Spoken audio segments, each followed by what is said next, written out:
Hello and welcome to The Road to Autonomy. The Road to Autonomy is brought to you in part by Stantec Generation AV. Stantec Generation AV combines some of the most experienced AV experts in the industry with the resources of a global engineering firm. Stantec Generation AV provides education, consulting, assessment, and guidance to any industry interested in autonomous vehicles. Learn more at stantec.com. Hello and welcome to The Road to Autonomy. I'm your host, Grayson Brulte. On today's episode, we're absolutely honored to welcome Jim Mullen, founder and president, Mullen Consultant. Jim, welcome to the podcast. Thanks, Grayson. Glad to be on. Jim, I'm excited to have you here because you have vast trucking experience. You ran the FMCSA. You did all the fancy, fun, interesting legal work at Warner. And then you dipped your toe into an L4 AV developer. So you understand the regulatory aspect, you understand the legal aspect, and you understand the autonomy aspect. So I'm really looking forward to this conversation to get your vast experience and input on all things trucking and autonomy. To kick things off, there's a lot of talk now about the truckload spot market. Rates are declining. Spot truckload rates are down 57.3% year over year.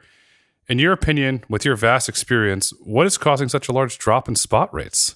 Yeah, the spot rate market right now is really taking its toll on the industry. And as to what's the cause? I was an econ major in college in the arts and science, not the business. So all I know is supply and demand. That's about the extent of my economic background. But it clearly is a supply and demand issue right now. And, if you look at the last few years, the number of entrants into the marketplace were unusually high. So you had a lot of new entrants buying equipment at kind of all-time highs. And then you had very, very tight insurance market.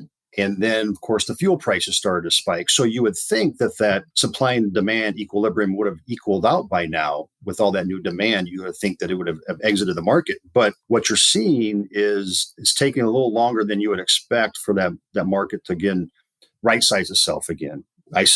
Don't know, but I suspect that a lot of those new entrants were looking to weather the market to get to peak season and see, an uptick in their revenue in peak season. But as we all know, the peak season didn't, have its normal volumes this year. And so I think what's going to happen, and I think what others believe is going to happen is, the first quarter of this year, you're going to see more exits than entrants into the marketplace. And if you look at speaking of the FMCSA, if you look at the FMCSA's data on new entrants versus DOT numbers that have withdrawn from the market, over the last 26 weeks, you see about a 75% of those weeks, there have been more exits than there have been entrants in the marketplace. And if you look at power units, it's even more pronounced. So I think that we may have seen something close to the trough on the spot market, but until that supply gets back into more normal ranges, the spot market is going to continue to struggle. You mentioned buying equipment at an all-time high. It reminds me of what happened in tech. They hired employees at an all-time high. They kept adding 20%, 30% to the workforce, and they weren't looking at the future. Was this a classic example? Tech overhired, where this industry overbought equipment to try and keep up with this demand? To study history, at some point the demand would cease. Is that's an example of something that particularly happened? Sure, I think so. I mean, I think that, again, in 21, the market was so hot that you had all these folks, okay, I'll buy half a dozen, 20 trucks, and all these new entrants in the marketplace. And then fuel prices spike, insurance prices spike, interest rates start to go up. And so people's operating expenses start to exceed what you can get even on the spot market. And so I think it was more of the new entrants than existing carriers overbuying. I think it was new supply more so than. Now, there was some growth with some of the larger carriers, but a lot of that was through M&A, not through organic. And so, yeah, I think absolutely it's a fair analogy to the tech market and overbuying labor, if you want to call it that. And you've seen this in the trucking space from time to time as well, when you get a hot freight market and then people get all excited about it and then they overbuy, and it just takes some time for the market to correct. And if you look at kind of some of the historical data on how long it takes the market to correct for the spot market, I think I read something recently. On average, it's about 15 to 17 months between the peak and the trough before that starts to reverse itself. And again, between potentially a lot of exits from the marketplace, maybe we have seen the trough.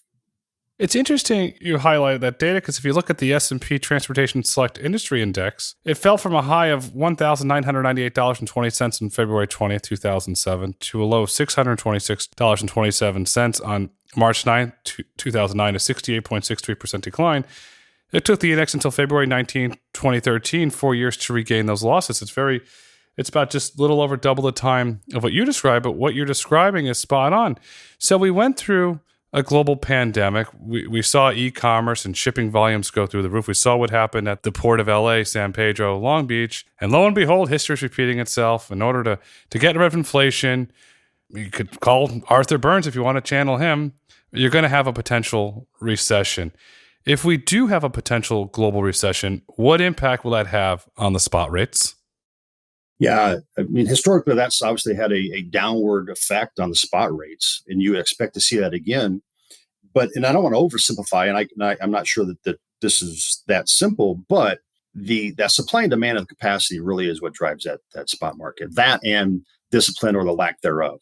And you talk to folks that have been in this industry for decades, and there's an individual who's a founder and CEO of one of the largest truckload carriers in the country. And all he talks about every time I'm in the same room with him is lack of discipline in the marketplace, right? And so with all these new entrants who are really just trying to stay afloat, they're going to take freight they probably ought not be taking, or at least be taking freight at rates they ought not be taking. And until you expunge the marketplace of that lack of discipline with those types of folks who are that, quote, desperate, you'll continue to see that downward pressure.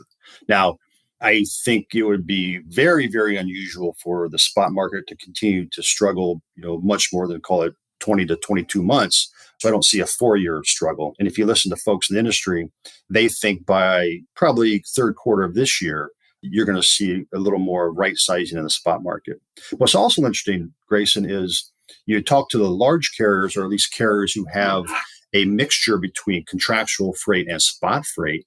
You're not seeing their customers go back into the spot freight like you used to see in these freight cycles. And what you talked about earlier, I think, is part of the reason for that was this pandemic, the whole supply chain crisis. Is these shippers now have realized, if they didn't already, that the necessity for that steady capacity is really, really important in today's marketplace. And so they are more interested now in these long-term agreements and relationships with motor carriers that you probably didn't see pre-pandemic. And so I think it's been a learning curve for those folks, for shippers in the marketplace. Steady capacity keeps the lights on. It's that simple. The accountants, the CFOs, they can determine the revenue of where they're going and give some predictability, especially as we go into a potential economic downturn. How are the profit margins on steady capacity? Are they pretty even across the board, or does it come down to management? Does management have the discipline? Yeah, that's right. I think that's going to be a matter of perspective, a matter of management, no doubt about it. And I think across the board, you'll see a little bit of a squeeze on, earnings per share and profit for these carriers.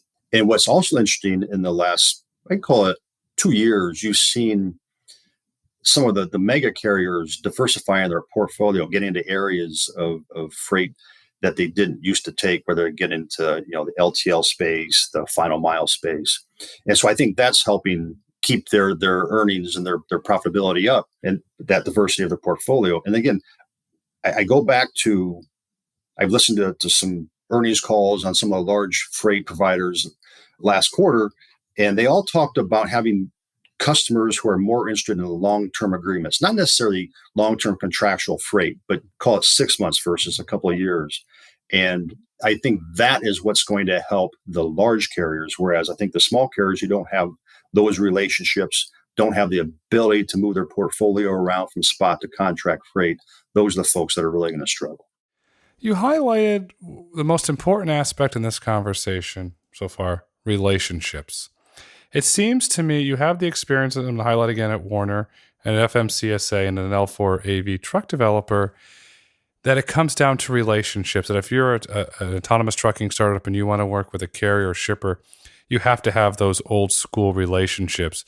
Is that the vital glue to succeed in the trucking industry, especially as automation comes into it? It's those old trusted relationships?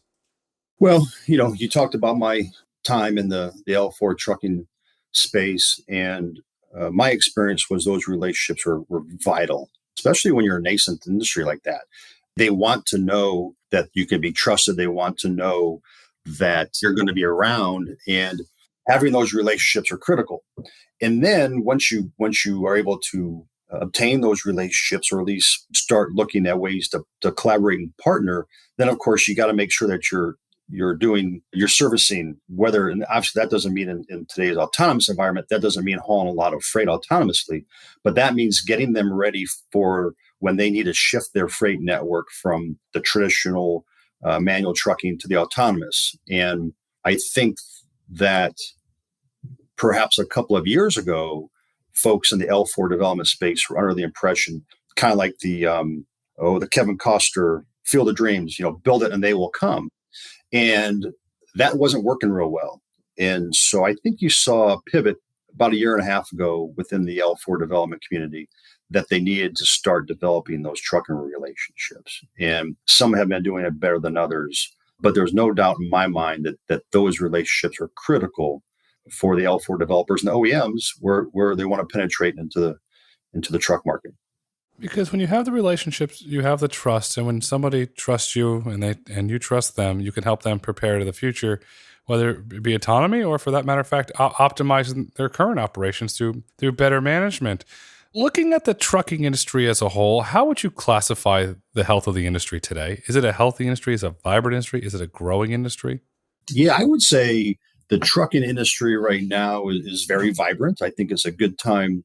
Well, I think the long-term players are best suited, obviously, for this particular environment. But now is a good time. There are some headwinds, right? I mean, we all have these inflationary costs in trucking. It's labor, it's insurance, it's equipment and maintenance costs those are some pretty heavy headwinds, but it's still a good time. And if you talk to the folks who have been in the business for decades, they're positioning themselves really, Grayson, for the back end of this, right? We talked about recession, we talked about the spot market, we talked about some of the headwinds, but the folks that have been at this for a long time and have been most successful at it, they are already preparing for coming out on the back end. And they're working very closely with their shippers, their customers, on how to make sure that both sides, it's a win-win when the economy turns around a little. Are there any potential regulatory hurdles that are out there dangling in the wind that could become a potential issue? So on the regulatory side, I would say not so much on the straight trucking space per se, but the Department of Labor's attempts to change kind of the environment for the independent contractor model, where it would be much more challenging, if not nearly impossible, under the new definition for the Department of Labor for independent contractors for that IC model to continue to exist as we know it. And if that happens, that could be a major shift in the industry. A lot of small business owners rely upon the IC model so that they can own their own equipment, they can run their own small business, but still have the luxury of running under the DOT number and having sufficient quantities of freight to make a nice living. And then, of course, you have a lot of the motor carriers that rely upon that to have sufficient capacity to meet their customers' needs. So if that IC model goes the way that the DOL is going, and the courts continue down that path, that's going to be a big shift. And that might be one of the larger, again, not regular, well, sort of regulatory, one of the largest obstacles facing the industry in the next several years. On emissions, right? The EPA came out with their new emission standards. The administration announced the joint program between the DOE and the DOT. California, the CARB regulations, these emission standards, which are being promulgated and forced upon the OEMs, the engine manufacturers, the motor carriers. Most folks I talk to say it's just not attainable. You can't get there. And I think that's going to cause some issues for the industry as well. And then if you talk about just old-fashioned trucking, those are kind of the same issues we've had for quite some time. Truck parking is a huge issue. I know the FMCSA is and the DOT is coming up with ways to try to be helpful in that regard, but that's a huge problem, truck parking. The workforce is always going to be an issue, I think, for the next decade, foreseeable future. The American Trucking Association says the shortage is going to increase in the next 10 years, probably twofold. And so, any sort of regulatory efforts that would constrain the workforce, truck drivers, will be problematic. Now, if you look at what the DOT has proposed for 2023 on regulatory efforts, there's nothing that would seem to cause any problems on the capacity side. So I don't foresee anything that the federal government would do now that would hinder or be problematic for capacity. And some of their workforce development, they deserve kudos for that, whether it's veterans workforce development or otherwise. The government has been doing their part to try to increase participants in the trucking space.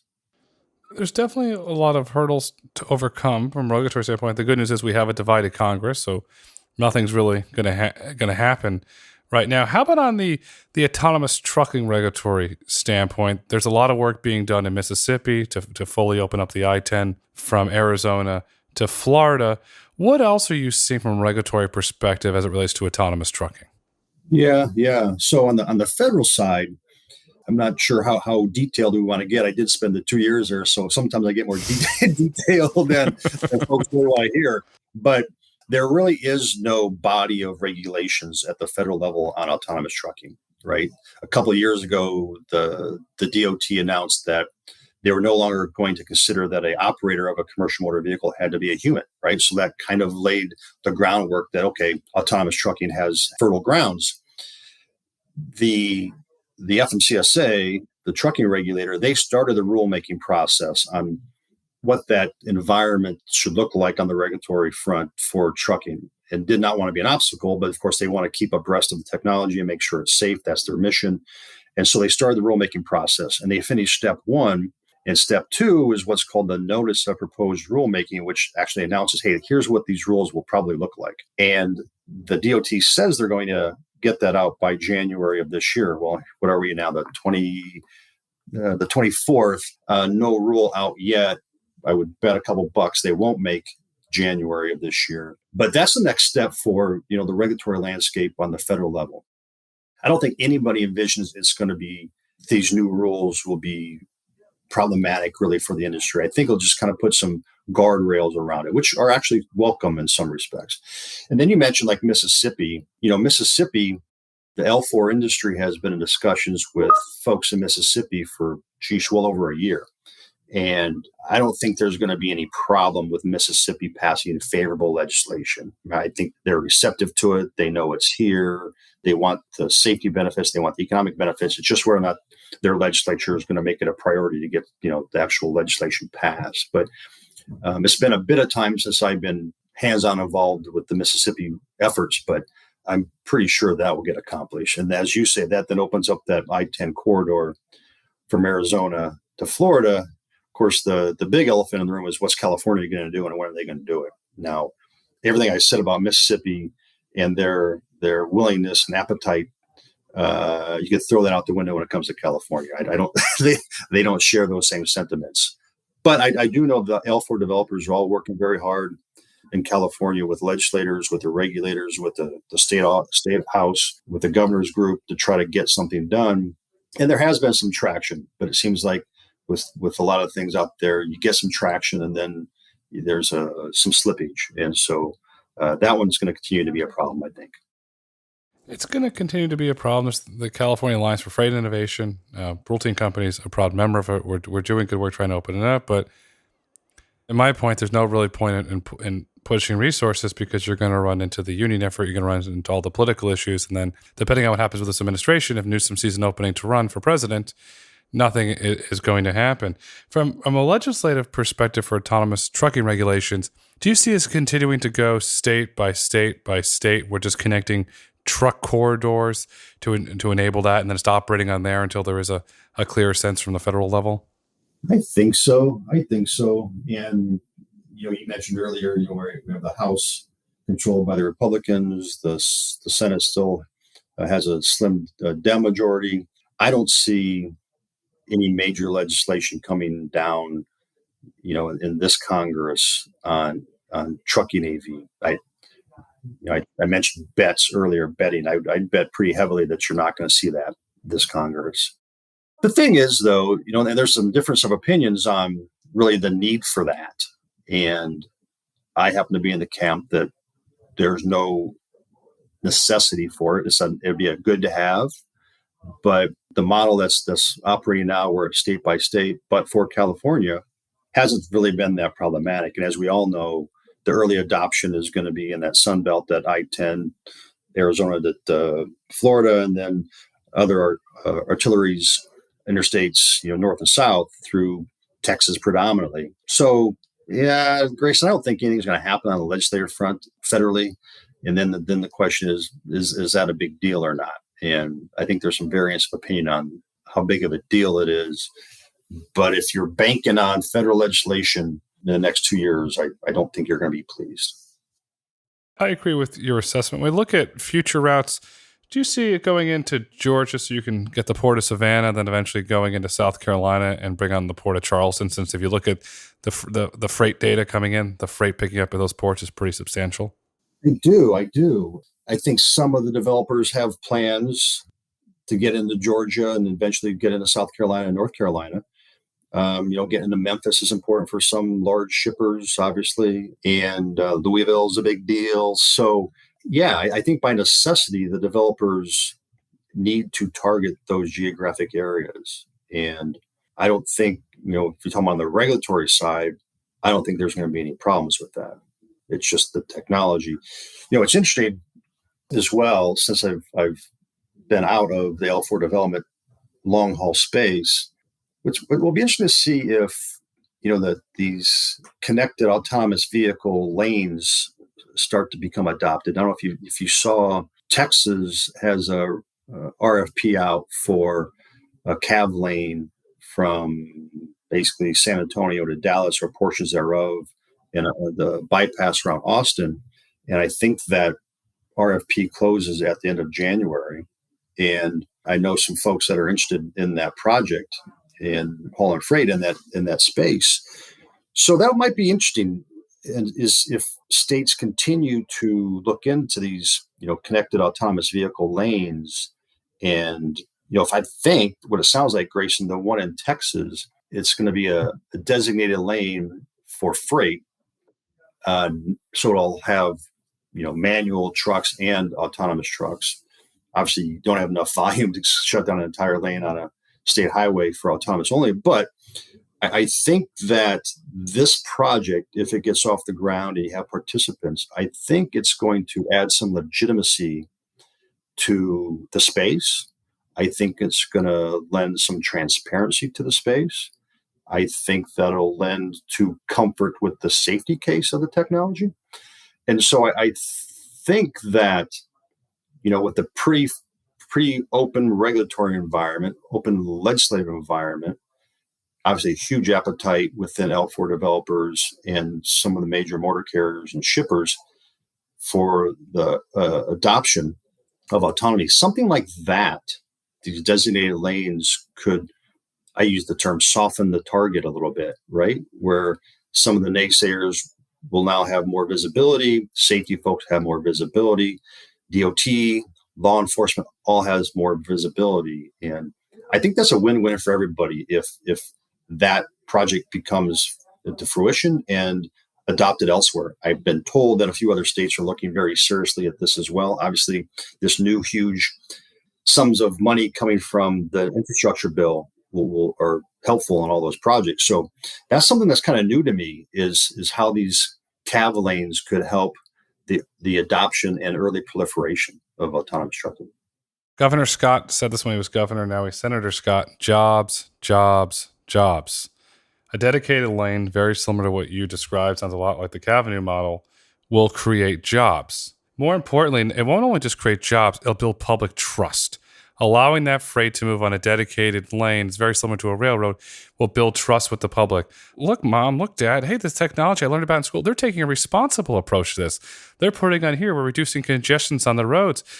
I'll use the term, it seems that it's a no-brainer, especially on very heavy traffic freight routes. So let's say the San Antonio to Dallas route goes through, it gets built, it's operating, it's a huge success with the public. Do we eventually then see one, perhaps Dallas to Houston and some of those other major freight routes come online if this one does turn out to be a success?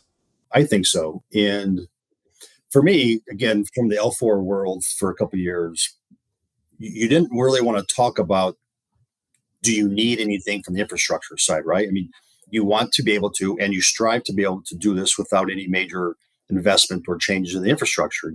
We talk about, make sure that the striping is properly marked, make sure that there are no obstacles around signs and that sort of thing. But with, and I'll harken back to second to what my boss, when I was at the DOT, Secretary Chow, what she would say was, it's the public acceptance that's going to be the biggest hurdle to these autonomous vehicles, specifically trucking. And as you have said, this helps tremendously in that space, right? And so I do think it will be, if it's successful, which it should be, then it is kind of a rinse and repeat. The question becomes, is there an ROI for it? How's it going to get paid for? But again, this new influx of cash for the states from the infrastructure bill, there's plenty of cash there for now. And I do think it becomes sticky, right, Grayson? Because if you have some lanes that prove out the safety case, I think it's going to be challenging somewhat to have, large amounts of proliferation, if that's even a term, without having these lanes available again, right? So I was talking to a regulator the other day, and he said, okay, so you're in a cav lane from San Antonio to Dallas, but you got to get further north. Why in the world would we allow you to continue to operate without a cav lane? It's like, well, wait a minute. It's not as if it's a necessity. It's just an added benefit. And so it wouldn't make any sense to restrict autonomous trucks unless you're on a cav lane, because it just isn't necessary. But again, it proves the safety case. The motor carrier is happy because they have less headaches with passenger vehicles cutting them off. The L4 developers are happy because it reduces some of the edge cases. The shippers are happy because their brand protection has now been increased. The DOTs are happier. The cops are happier. Everybody's happier. And so I think the only barrier will be the money. And now I'm being somewhat redundant, but the money's there now. The money's there. Putting this all together, it improves efficiency. And it can potentially lead to increased margins, hopefully through a lower insurance rate, because you can make the argument to an underwriter, we're running in a dedicated cab lane. The predictability of a crash is limited. We're operating with full level 4 trucks that have a safety record of X. We're operating, and you were the first individual to introduce me, this million milers that have these incredible long track records, great professional drivers. It seems like the insurance rates could technically be lower. Is that something that's being looked at? Oh, absolutely. Yeah. In fact, ironically, I'm speaking next Monday at a conference. Well, heck, we're speaking at a conference next Monday on this topic. And yeah, there's no doubt that the insurance costs will be improved in that type of scenario. There's no doubt about it. It might take a little bit of time for, call it the loss runs, the loss pick, whatever you want to call it, for that to catch up, so that you have sufficient data to prove that you're saving money. But you absolutely will save some money on your insurance and claims costs if you're a motor carrier. And as we talked about earlier, insurance and claims is one of the top 3 costs right now under these inflationary pressures. And so if you can help alleviate that, then that's money going straight back to the bottom line. And then the question is, at some point in time, does the motor carrier share in some of those costs associated with the cab lane, right? They pay now for pre-pass. Do they pay for designated cab lanes? Is it a toll, whatever you want to call it? But I think that when you start looking at the total ROI of running autonomy in a designated lane, I think the toll, which is taboo in trucking, generally speaking, no longer becomes problematic because you're seeing an absolute ROI versus a headwind, which you currently see under the toll system. That's a good approach. There's less friction. If you look at the traditional trucking industry, autonomous trucking will eliminate some of the friction points there for perhaps the driver shortage. With all the benefits to autonomous trucking, I see it complementing the traditional trucking industry. How is the traditional trucking industry approaching autonomy? Is it nibbling, dabbling, or is it really some concrete, deep explorations and conversations? Yeah. I would say that, there's a mixed bag. Some of the motor carriers are much more progressive and more involved in looking at how autonomy is going to change their freight networks. But if you look at, the blue chip motor carriers, I'd say that they're predominantly fully engaged on how autonomy is going to change their business model and their freight network. You look at the largest parcel carriers, they're testing and have relationships with L4 developers. The truckload folks have developed partnerships and relationships and have some have invested in these L4 developers. So they're looking at things like, what does this mean to our terminal footprint? Do we have to add more, smaller, but more? What's that look like? So, I was involved in a lot of those conversations with motor carriers on how they're looking to integrate autonomous vehicles into their freight network and how to fully capitalize on the benefits that autonomous trucking can bring into the supply chain and to their businesses. So, yeah, I think there's absolutely a strong appetite for folks on autonomy, and it's not going to solve their work shortage, their driver shortage, but it's going to help alleviate it. And you can reassign some of those drivers to different parts outside of that long haul, which is where I think the autonomous space has the greatest benefits. So, yeah, I think without a doubt there's a strong appetite. Now, just the AV kind of, I don't know if we call them setbacks, Grace. What are we calling, some of the recent developments in the AV space, both passenger and freight? I think that might have dampened a little bit the interest, but I'm still hearing them talk about it on their quarterly earning calls. I have conversations with executives. They are all still keenly interested on autonomy and how it's going to affect their freight network. Does it all come down to partnerships? So you have the JB Hunt partnership with Waymo. You have the cab lane, which would be the partnership between the carriers, the shippers, and the AV companies. We have the Daimler Torque partnership. Is it, at the end of the day, is this going to come down to a series of well-knit, well-respected, well-managed partnerships? That's certainly going to be part of the key to it. Yeah. Yeah. And, a few years ago, when the first L4 developer had a partnership with the OEM, for a purpose-built truck, then you saw kind of a rush amongst other L4 developers and even the OEMs to develop similar relationships. And as you said, pretty much every developer now has that relationship. Every OEM has that relationship. And I think that is going to be critical. And then you put the motor carrier in it. Some have allegiances, say, to only one OEM. I'm nothing but a Daimler person. Others, they have try to keep a diversified fleet of OEMs, and so those relationships are also going to be very important for the motor carriers to continue to, I'll say, urge and certainly support the OEMs on their AV quests. The other thing that I think's pretty interesting in the AV space now, and you don't really even need to be inside the ropes to see what's going on. But one of the OEMs announced that they're in some press releases, some other materials, transportation as a service, and whereas they will provide the AV vehicle to the motor carrier, and now the motor carrier is no longer the asset owner. It seems as if the OEM is the asset owner, and the motor carrier buys as much capacity as they need directly from the OEM, and that's a very interesting model, Grayson. To me, that would be quite a change from the existing model. And if you kind of carry that out, if you're an OEM, you're providing transportation as a service on an autonomous basis. So you eliminated, in some respects, at least for the OEM, the driver issue, and you're controlling the autonomous freight network. Do you then go after and try to control the freight? I don't know, but I don't think it'd be a stretch to say that might be a strategy. And when I worked for the L4 developer I was with, when we'd be talking to motor carriers about partnering and doing things together and collaborating, one of the first questions they always ask is, are you a friend or are you a foe, right? I mean, are you looking to become a large motor carrier? Are you looking to control the freight? And so by supporting you, are we actually just digging our own grave, so to speak, or at least causing ourselves some problems down the road? And I don't know. I mean, if you have OEMs who are offering it as a service, do they then want to get into the motor carrier business and want to control the freight network? I don't know, but that'll be an interesting thing to watch over the next several years. I'm very bullish on transport as a service model, I look at it from an economic standpoint. There's not the upfront capital expenditure. You could make the argument that these autonomous trucks will cost anywhere from 500,000 to 750,000 if you have a large fleet. That's a large capital expenditure where it's very. I'll give you as an example: Amazon AWS or Microsoft Azure or Google Cloud.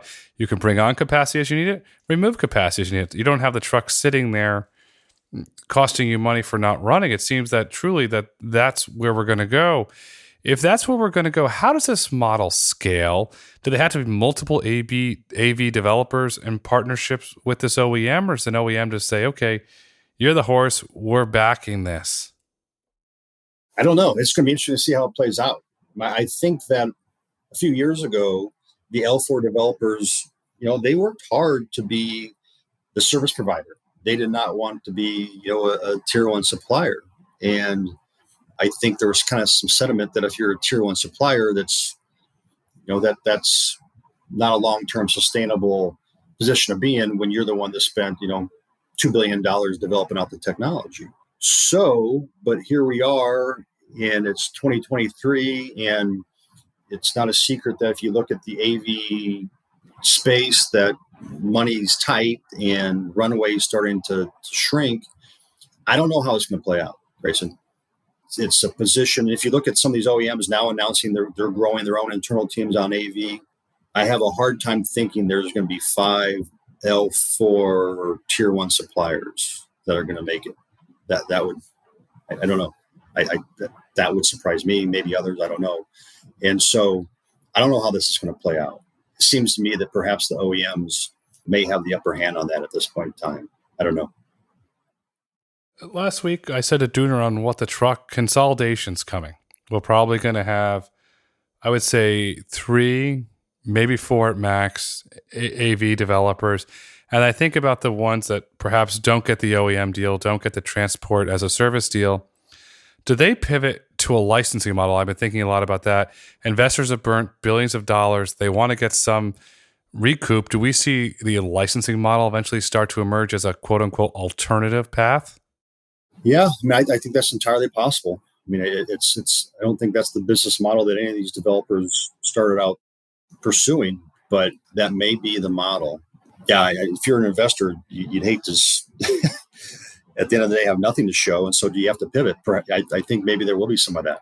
And again, I'm being somewhat redundant, but if what I'm reading about the OEMs beef up their own internal teams, that puts a whole nother wrinkle into the equation. So there will be some today, I think, that will have to go by necessity to a license model. I agree with you on that. I think that's going to have to happen. And I do think there's going to be some consolidation. For the listeners that might be investors in the space and are panicking around licensing, licensing's not a bad thing. It can actually be a good thing. Look at the revenues of ARM out of the UK. Look at the revenues of Qualcomm. They're healthy companies. They spit off cash. They pay decent dividends, and they're still growing.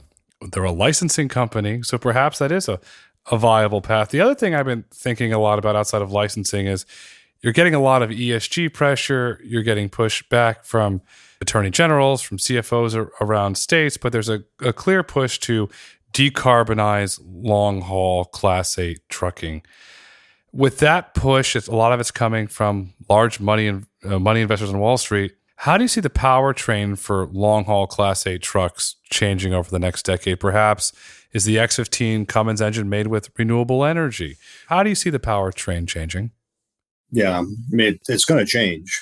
And obviously, it's going to, the powertrain will vary in the sector, right? So the long haul folks have different needs than do, drayage moves and short haul folks. Obviously, EV will be, I think, first to market on those shorter length of hauls. And if you look at the longer length of hauls, is hydrogen the play? Maybe. Some of the CEOs that I speak to, they seem to be kind of moving their bets towards hydrogen from EV, at least in the long haul space, investing in the network and infrastructure, studying it very closely. And, talking about the money from Wall Street, the amount of money coming from the government on this is unprecedented, obviously. And that will, I don't think it's going to dictate winners and losers, Grayson, but it certainly is going to put its thumb on the scale a little bit on that.